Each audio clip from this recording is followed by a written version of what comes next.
The final chapter in Octopath Traveler 2 has the stories of each character converge. Villains from behind the scenes reveal themselves and their master plan, but after the game was over and most puzzle pieces came together, I still had questions.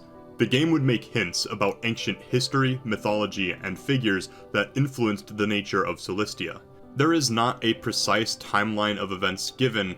Instead, it is left to the player to find and connect the remnants of a fragmented world in order to guess what the origin is. Solving the mysteries of Solistia will lead to understanding the foundation of the story, a story about 8 travelers who each were in some way affected by the lingering darkness of the world, but fought through it and became heroes. The lingering darkness all stem from the actions of an archmage named Darkest. To see if I could glean more information about him, I went over each mention, each action, and each location that in some way relates to him. Through this, I came up with a theory, and the first steps of explaining will be through understanding the methods and tools he used to enact his plan. The truth lies in the flame. The first mention of Darkest most players will find first is an Oswald story. The antagonist, Harvey, lectures about how a scholar named Grattan deduced that the Pit of Darkest indicated the existence of a magic more powerful and pure than any type known. Despite being named after him, there is no direct mention that Darkest created the pit, and everyone around the location of the Great Wall only refers to the breach as the Wall. It's strange, but the account of the mercantile manuscript says this: an enormous cavity suddenly appeared in the Great Wall, though none know who created it or how, later given the name the Pit of Darkest. The name somehow accredits Darkest, yet at the same time there's uncertainty. Evaluating the records from the mercantile manuscript and balancing that with the statements from the Scholars Guildmaster, a Rime soldier, and Oswald show that the location beneath the wall in the Winterlands is the Pit of Darkest.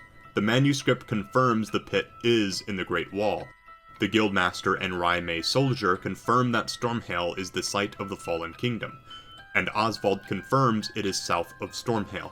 As for Darkest's involvement, the mercantile manuscript shows that there was a great war that began sometime after the breach in the wall. This war between the two kingdoms is also referenced in the fairy tale of the Black Snakes. This can be assumed because of the location of Lost Seed and its connection to New Delsta. The Fallen Kingdom, Stilstok, and Fajal are the only 2 ancient kingdoms mentioned in the history of Eastern Solistia. The fairy tale would then have Claude, the progeny of the prince and princess of the 2 kingdoms, as having been born right as the war broke out. Since Journal Fragment 16 reveals Claude's grandfather to be Darkest, this means Darkest was alive and active during the time the Pit of Darkest formed. In other words, despite there being no direct statement, it is safe to assume that the breach in the Great Wall is the Pit of Darkest, and that Darkest did indeed create it. I know this may seem self-evident to most, but in the game, the mercantile manuscript is treated as a near invaluable resource of knowledge collected throughout the continent, and even it does not claim certainty over who was responsible. The earliest record of it being labeled as the Pit of Darkest is 400 years prior with Harvey's account, if the name is assumed to be what Grattan used. To me, it seems that there is no official record, and instead, Darkest's responsibility was deduced by scholarly observers years after the events occurred. I would even guess that Grattan dubbed it such 400 years ago, since the century previous rendered the walls nearly inaccessible and inhabitable due to a cold snap. Identifying that Darkest was indeed responsible for this formation leads to his first tool, the Book of Demons. Harvey's actions in Oswald's story reveal this connection. His task was to restore the Book of Demons, and upon completion he obtained a special form, or 7th source, of magic. Harvey then says, "Wonderful! This is indeed the one true power, the pinnacle of wisdom. I have done what Grattan himself could not." The statement makes me think of detective shows where a character is able to identify a murder weapon based on the wound. It implies that through the Book of Demons, Harvey obtained a one true magic identical to what Darkest possessed. Darkest's remains were even a key ingredient to recreating the magic. There are other mentions of the 7th source, however, they all manifest with varying forms and power. and I believe the differences are in part due to the wielder and also the method itself. The terms Seventh Source and One True Magic are occasionally interchangeable in the game, as Oswald's story is about the different ways that characters discover and label this magic. Oswald's One True Magic is antipodal to Harvey's, even if they call it the same thing. Harvey also identifies a difference in what he labels the One True Magic and the Seventh Source. When I use these terms, I am sticking to Harvey's definition in order to speak about the capabilities of the Book of Demons and its complement, the Book of Night. The Seventh Source is the power of shadow that emanates off so many sinister things in the game. Harvey's One True Magic is the penultimate power of shadow, made by mixing the brightest light and the darkest dark with the Book of Demons as a conduit. Differentiating the two assists in speculation on what actions Darkest was able to do and what those actions were for. The Book of Demons is one half of the Darkblood Grimoire, a tome necessary to complete in order for the villains to enact their full plan. It is separated from the Book of Night. Both tomes were put into the possession of people with the capability to complete them. The necessity of Harvey shows the method of obtaining the One True Magic, and the Seventh Source are not detailed within the tome. This is why the villains who had possessed it for so long could not restore it themselves. Rather, Harvey's extensive research on the blood of monsters and the formula he stole from Oswald were used by Harvey to create a recipe for the Seventh Source. Blood from those descended of the gods and the remains of Darkest used as a conduit with this recipe to create a pure form of magic. This leads me to make two assumptions. One, understanding and restoring the Book of Demons has to do with knowledge about magical properties of different kinds of blood. 2. Darkest was somehow able to obtain blood from the Lumina family in order to wield the One True Magic for himself. In other words, creating the Pit of Darkest only required him to have the Book of Demons instead of the entire Darkblood Grimoire. The Book of Night is the other half of the Darkblood Grimoire. It is a tome used in a ritual to gain access to the Seventh Source. Two knowledgeable figures, Clarissa and Kohaze, discuss what the ritual's purpose is. Might the mage not have removed all greed in the hopes of drawing out a heretofore hidden power? Their observations match Harvey's recipe. Like the Book of Demons, its contents do not describe the ritual it is for. If this were the case, Kaldina would have no issue performing the Rite of Night correctly. Instead, it contains a story of a people who wished to never see the dawn, and is said to stir the hearts of all who read it. The Book of Night is used as both a recruitment tool and a component of the Rite of Night, its purpose to obtain the power of shadow. However, it was used very differently from its other half. In fact, we don't really know what Darkest performed this rite for. The Cal mural at the Felthsun Ruins claims this ritual was to bring the night, but Sherludo corrects this. The distinction is strange because the two are practically indistinguishable. We see how the power of shadow is identical tonight. Look at how both Mugen and Kaldina are overtaken by Darkblood weapons, Mugen with the Darkblood blade and Kaldina with one half of the Darkblood grimoire. They both transform into monstrous creatures. One more creature can be speculated to be a result of the influence of a Darkblood weapon, that being Roy afflicted by the Darkblood bow. No longer trust. Temenos, I can no longer trust the Church. Cannot be allowed. The Darkblood bow. To exist. It cannot be allowed to exist. Despite this being technically the corruption of Shadow, Juva, a warden beast whose life is dedicated to prepare for the Night of the Scarlet Moon, identifies it as night. So what is the difference, and why does this distinction matter? Temenos can give us insight. In myth and legend, the night is often a metaphor for the enemy, or some other threat. Night refers to the multitude of beasts, the collective threat, whereas the power of shadow is the direct power obtained through contrasting light and dark. I think the difference is intent. So why did Darkest try to obtain the power of shadow through the Rite of Night? Just as the Moonshade Order had no use of Harvey, even with the One True Magic, they had no use for someone conducting the Rite of Night. Of course, Darkest simply could have used this power as extra insurance as he marched onto the Felsun ruins, much like how Petrichor used the chaos of the Night of the Scarlet Moon to enter the tomb of the Warden Beasts. I think if this was the case, then the label of Shadow or Night really wouldn't matter. I imagine the conversation between Temenos and Sherludo ending with, Do not question why someone would seek the shadow. calling Shadow, bringing night, and then Temenos saying something like, well, my little lamb in the flame, that's pretty much what I already said. I think there is an implication that Darkest's intention was to acquire the power of Shadow for a specific purpose, separate from bringing forth the night. I think the power of Shadow can be speculated to be a certain resource, one that Darkest may have needed to obtain for his plan, but was still unnecessary for the Moonshade Order in the present: Vide's blood. Darkest is reported to have used Vide's blood for his experiments, but how does one obtain blood from a dead, or imprisoned, god? He used Vide's blood in order to make Claude a vessel for Vide, the blood of Darkest and Vide making him a suitable candidate. However, Claude rejected this role in order to pass it on to one of his children whom he wished would be greater than him. Unfortunately, well, fortunately, but unfortunately for the purpose of gaining more information, Claude's most prodigious progeny rejected this as well, so we do not see what a vessel for Vide with the mixed blood of Darkest and Vide would look like. Or do we? The Dark Blood Blade shall give me power. The power to crush my foes, to enshroud the world in darkness. Behold my strength, and kneel!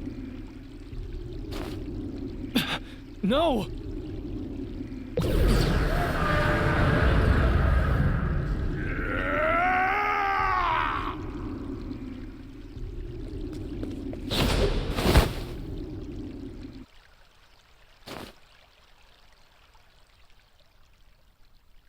You're not Mugen.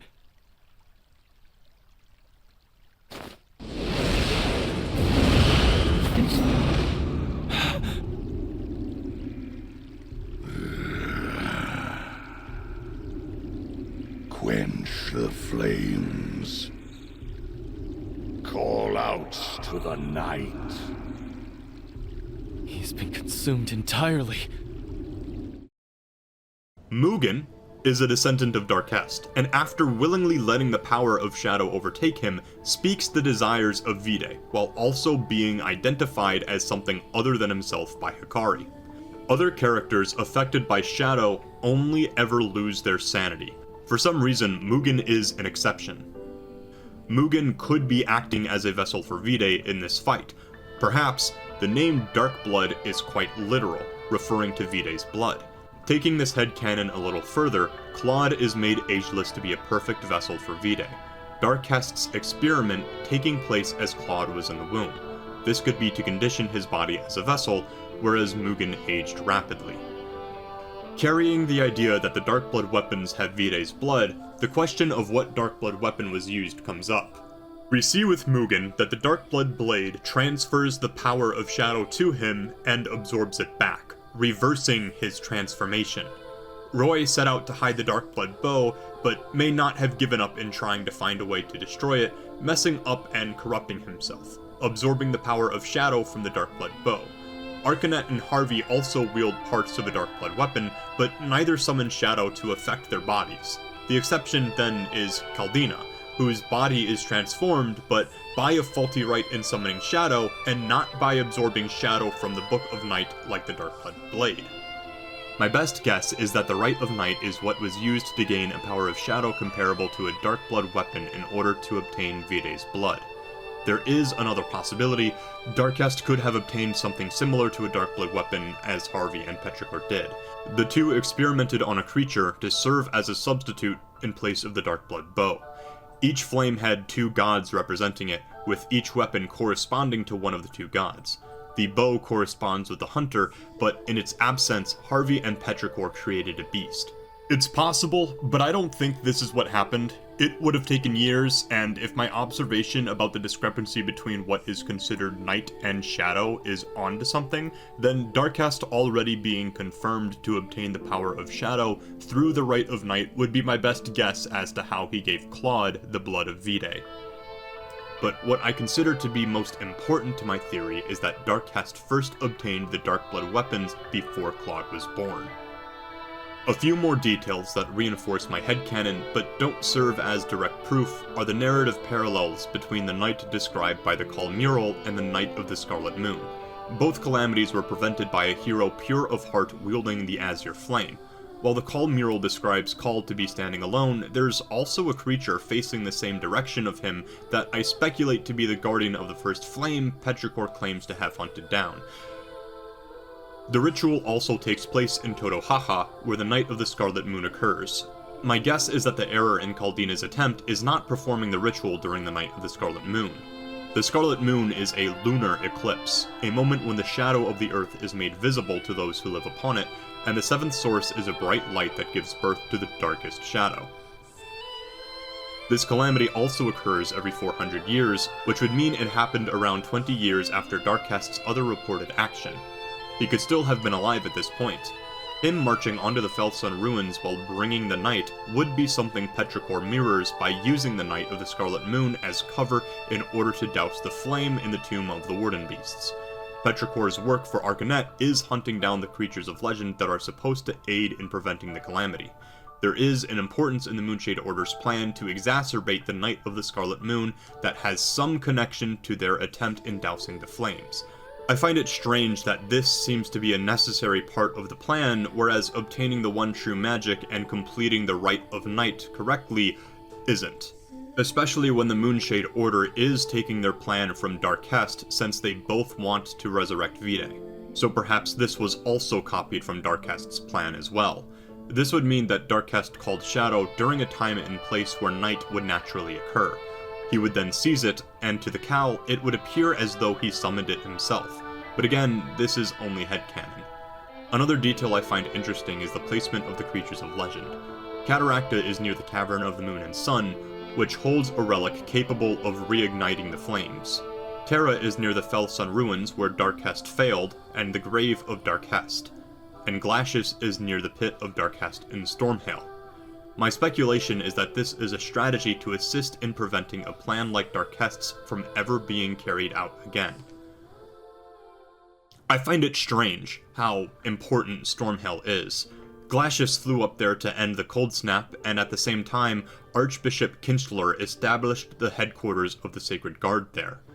Both of these occur right after what would be the Night of the Scarlet Moon 400 years ago. There does seem to be hints that an attempt to bring night did happen 400 years ago as well. The scholar Grattan is implied to have sought the seventh source by Harvey, and Arcanet could be referring to a night that was prevented 400 years ago rather than 800. For whatever reason, both the church and a creature that fought against the Night of the Scarlet Moon chose to reside in Stormhail. I think the reason they chose this place has to do with the secret within the Sacred Guard's headquarters, a hidden pathway into the Infernal Castle. The Infernal Castle is what the Pit of Darkcast leads to, a hidden city inside the wall, and we see that the Forbidden Library in the Sacred Guard's headquarters contains the same architecture, the same pillars. What is it about this place that is so important to the Church and to Darkcast? Because I believe the details around the Pit of Darkcast show that the archmage wanted to find his way into the Infernal Castle. Now, when a wall is breached, there are a multitude of directions that the purpose of the breach could have been for.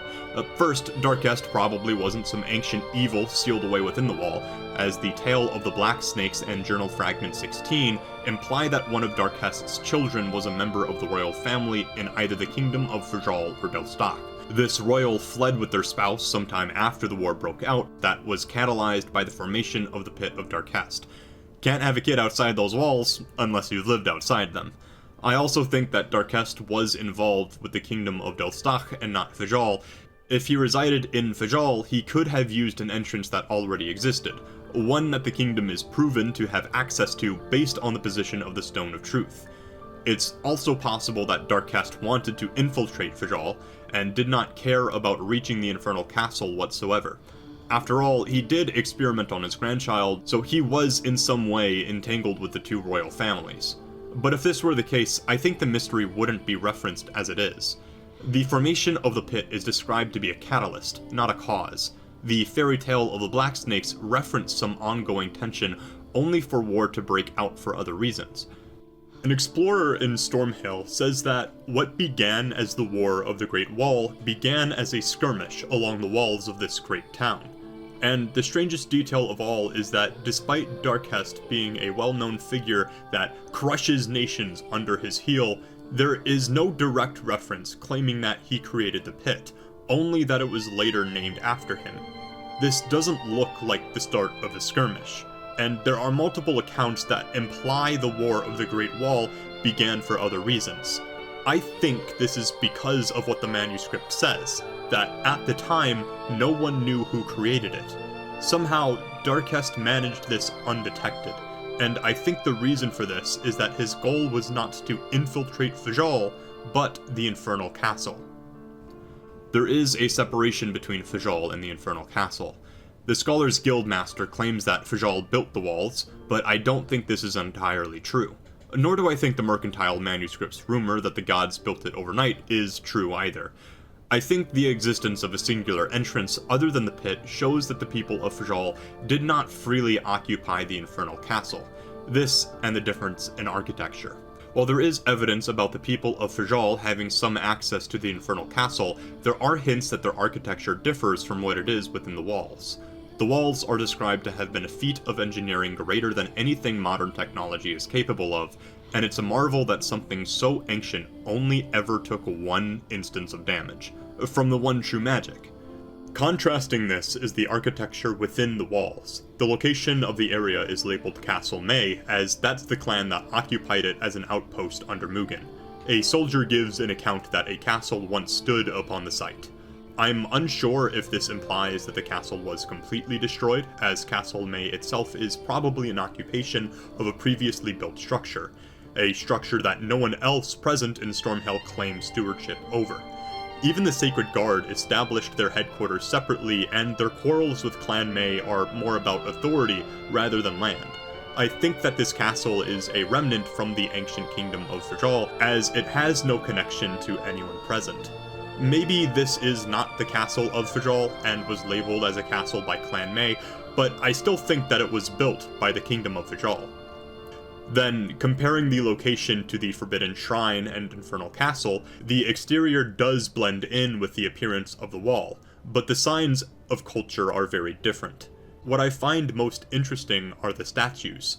In the different locations of the game, statues indicate what the culture values. Locations like Fajal, which had military tensions with Belstock, have many statues of warriors, most likely inspired by Brand the Thunderblade, while a place like the Shrine of Ulstera has statues depicting feminine beauty, reflecting the Lady of Grace Sealtcage.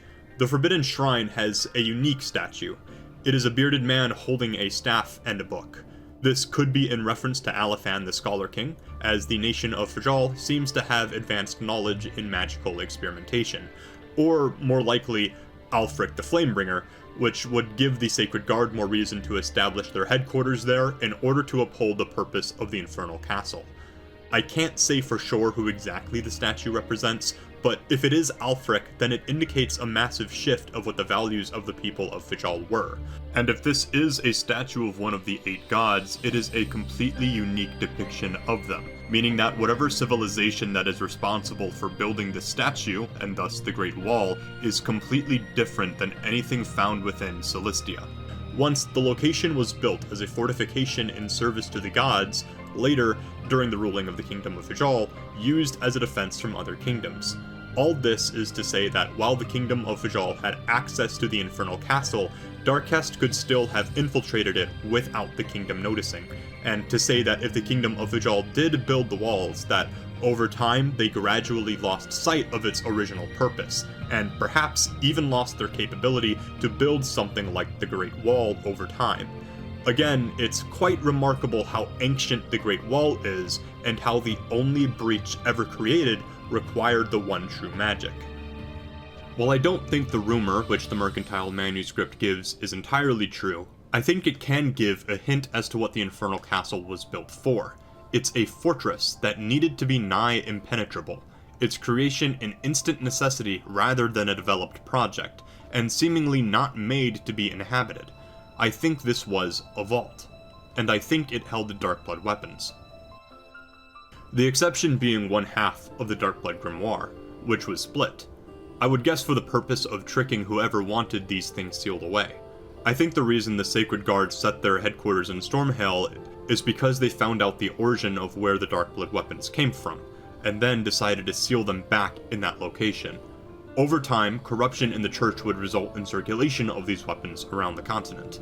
This would be why the Sacred Guard keeps such forbidden tombs within, and also why the Moonshade Order never bothers to replicate Darkest in breaking into the Infernal Castle. Because they technically did by infiltrating the church. Even if I'm wrong about the specifics of what was within the Infernal Castle, I am confident in saying that Darkest wanted something that was inside. This leads to another question. How did Darkest know about what was within the Infernal Castle? I don't think this is something he heard about during his time in Solistia. I get the impression that from the start he knew, and began his plan as early as possible. Even having children had something to do with his master plan. His master plan, which hinges on knowledge that would be nearly impossible to obtain. Knowledge of the power of shadow centuries ahead of everything else. Knowledge of the Scarlet Moon, knowledge of the Right of Night, and unlike the Moonshade Order or our present entourage of villains, there's no mention of any precursor aside from Vide himself.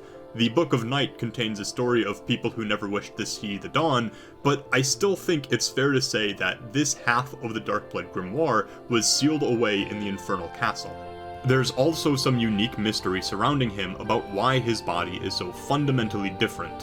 Why can't the flesh of one of his descendants be used to complete the Book of Demons? If his body being unique comes from a transformation through the power of shadow, why wouldn't Harvey's experiments reveal this, as he transformed things through the power of shadow, to be nearly identical to a Darkblood weapon?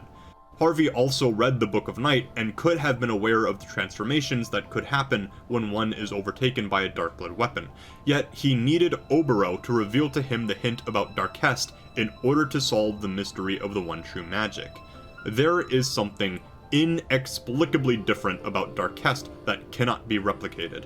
When it comes to manifestations of his power, there are two statements that can serve as an insight. Clan Ku would see the world burn. For generations, they were known as the Accursed Clan. On that day, I saw why. I saw the darkness within Hikari boil to the surface.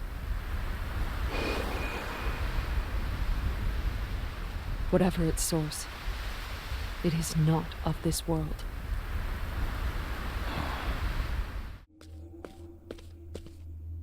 There's something written here.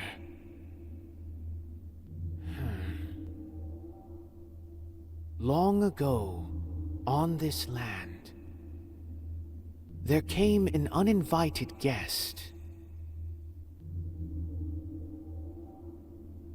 The archmage Darkest. He called forth the night. The night brought beasts. Beasts that devoured the people. Honestly, this is the point where I move past headcanon and go into full conspiracy. Because there is evidence of the existence of another world, and a possibility that they interact. The first account is Juva's explanation of the Scarlet Moon. The second is the Mercantile Manuscript's theory on the origins of the demi-humans. It describes their knacks and ornaments to be wholly different than anything present in the world of Solistia, and that historic accounts report that one day they suddenly appeared, as if by magic. They also seem to have lost their ability to craft such things, holding onto it as if it were a relic of a humanity they lost. Likewise, the walls of Stormhail are a feat of engineering beyond the scope of anything in the world. It has a rumor of suddenly appearing overnight, and it seems that if there were a people that built it, their technology was lost over time. My conspiracy is that I don't think Stormhail's walls were constructed overnight by the gods. I think the walls were transported from another world. Likewise, I think Darkest's origins are from this other world as well. I think some connection between Darkest and the Wall best explains how he knew what was within and the power that is necessary to breach the wall itself. There's a large void in the story of Octopath Traveler 2. It was very convenient in Octopath 1 to get a series of diary entries that pretty much explained all the different connections. I never found myself wondering what ancient forces were at play because they were either explained satisfyingly or not necessarily complicated. I feel like Octopath Traveler 2 was written as an extensive saga and had half of it deliberately chopped off in order to make the player feel like they're entering a world that has been lived in. A world with history.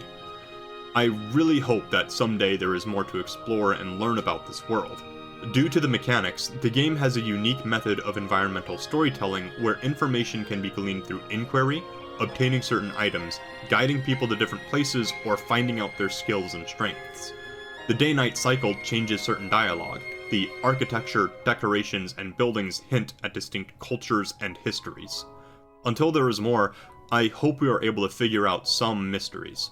For example, why is the land changing so drastically? After all, it used to be one continent. Thank you for watching.